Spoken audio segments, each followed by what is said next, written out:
Example 2x 3x 30x minus 3x 13x এগুলো সবই সদৃশ, এরা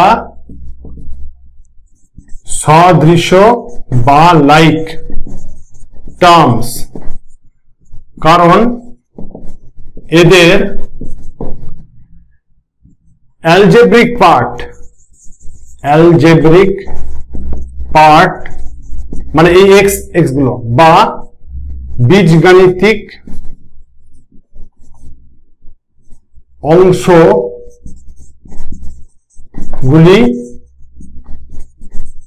সমান, এদের বীজগাণিতিক অংশগুলি সমান, তাই এরা হচ্ছে লাইক টার্মস। আনলাইক টার্মস কোন হলো? আনলাইক টার্মস হবে 3x স্কোয়ার, 3y, 3x, এগুলো আনলাইক টার্মস। এটা বলুন আপনি x বলুন, x আছে কিন্তু x স্কোয়ার আর x পার্থক্য আছে, তো এগুলো হচ্ছে আনলাইক টার্মস। এগুলো হচ্ছে আনলাইক বা অসদৃশ পদ। ঠিক আছে।